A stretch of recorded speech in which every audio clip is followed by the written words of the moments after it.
নমস্কার বন্ধুরা, সবাই কেমন আছেন? আশা করি খুব ভালো আছেন। আপনাদের আশীর্বাদে আমিও খুব ভালো আছি। কাকুলির আরেকটি নতুন ব্লগে আপনাদের স্বাগত জানাই। আজকে আর রান্নাবান্নার ভিডিও দেখাচ্ছি না, আজকে ঘোরার ভিডিও দেখাচ্ছি না। আপনাদের মন শান্তি করার মতন, মন মুগ্ধ করার মতন আজকে বাগানের ফুল দেখাবো। সবাই এই বাগানের ফুলের মতন হয়ে উঠুন। চিরসবুজ, তার মধ্যে মন থাকবে রঙিন। দেখুন, বাসন্তী পুজো আজকে। সকলকে জানাই বাসন্তী পুজোর শুভেচ্ছা। সাথে অন্নপূর্ণাও পুজোও হবে, পরপরই 3 দিন পুজো তো আছেই। দুর্গা মা আমাদের বছরে তো দুবার আসে, তো এই বছরে দুবার আসার আগমনে আমাকে কিন্তু ইঙ্গিত দিয়ে দিয়েছে আমার বাগানে সকালবেলা এসেছি যথারীতি, প্রতিদিনের মতনই তো বাগানে আসি।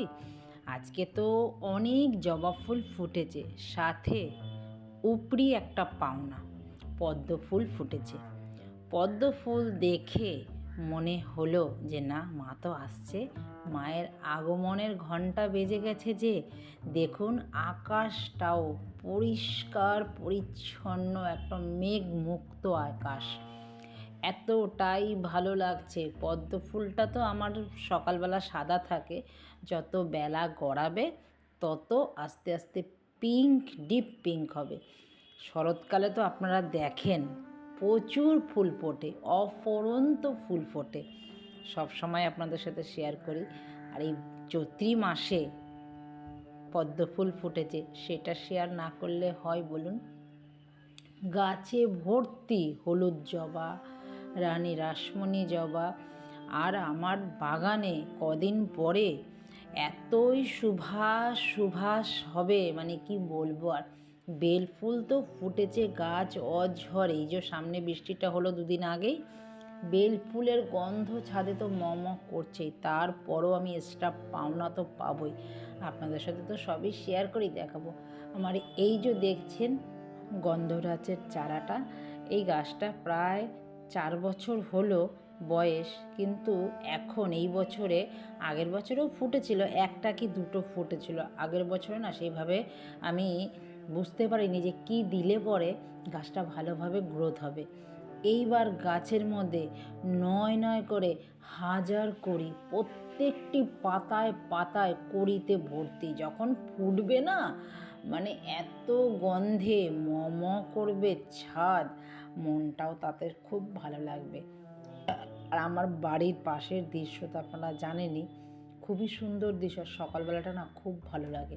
আজকে বাসন্তী পুজো, চারিদিকে ঢাকও বাজছে দেখছেন। আর আমাদের সামনে পুকুর আছে বলে না, ওখানে সবাই জল ভরতে আসে। বিয়ের জল বলুন, কোনো অনুষ্ঠানের কোনো কিছু শুদ্ধ জল নিতে হলে এই পুকুরটাতেই নেয়।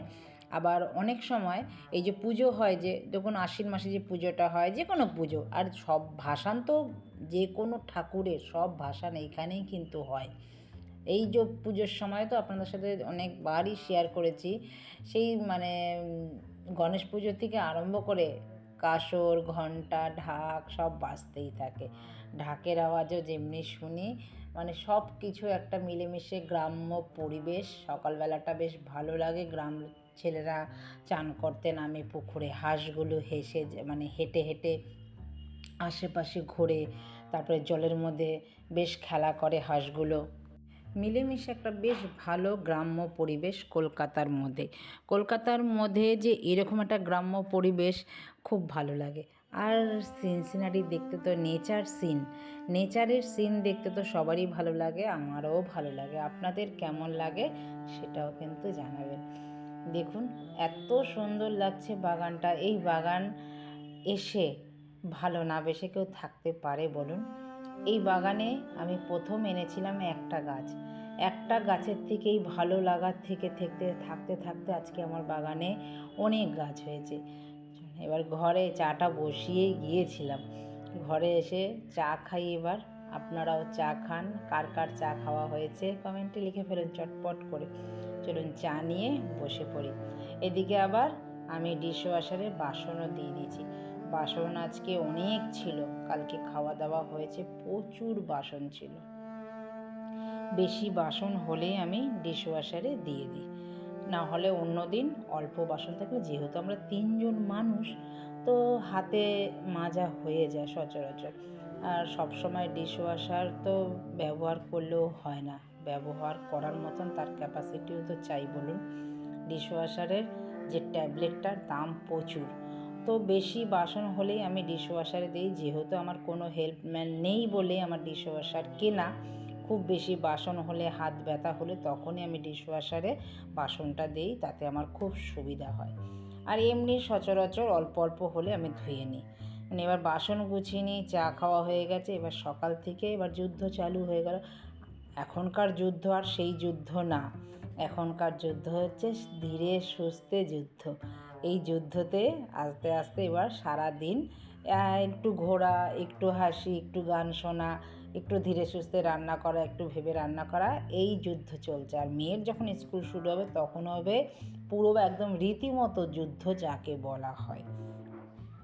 চলুন, বাসন টাসন গুছিয়ে নিয়েছি, বাসন আমার গোছানো হয়ে গেছে। এবার জেপ্টো থেকে কিছু মাল আমি অর্ডার করেছিলাম। একবারে তো সব মাল আনলে না গোছাতে খুব অসুবিধা হয়, আর ঘর জ্যাম হয়ে থাকে। আর সংসারের তো অসার, মানে সংসারে যতই কেনাকাটি করি ততই মনে হয় কমই, কিনতে কিনতে মানে কি বলবো। আর আপনারা তো জানেন, সবাই সংসার করেন। এখানে আমি একটা কর্নফ্লেক্স নিয়েছি, মেয়েটা উঠে এখন ভাত তো খায় না, একটু যদি খায় ভালো লাগবে, যেহেতু স্কুল নেই বলে এখন আর ভাত খায় না। তো এই যে সবগুলো জিনিসগুলো অর্ডার করেছি, 500 টাকার মতন হয়েছে। তার জন্য এই যে থামস আপটা দেখছেন একটা 500, এই থামস আপটা কিন্তু 1 টাকাতে দিয়েছে। ওই ওদের কিছু ডিল আছে, তাতে পূরণ করলে এগুলো পাওয়া যায়। তো আমি একটা রাইস পেপার নিয়েছি, আপনাদের দেখাবো কিভাবে আমি রাইস পেপার দিয়ে মোমো করি। প্রত্যেকটা ভিডিও আমার দেখতে থাকবেন, আপনাদের খুব ভালো লাগবে। আর এগুলো যা লাগে মশলাপাতি, একটু গাজর, বিনস, এগুলোই সব নিয়েছি। তো বন্ধুরা, ভিডিওটা এখানে রাখছি, দেখা হচ্ছে আবার নতুন একটি ব্লগে। সবাই ভালো থাকবেন, সুস্থ থাকবেন। ভিডিওটা যদি কোথাও ভালো লেগে থাকে, লাইক, কমেন্ট, শেয়ার করে পাশে থাকার অনুরোধ রইল। দেখা হচ্ছে শিগগিরই নতুন একটি ব্লগে নতুন কিছু নিয়ে। নমস্কার, টাটা।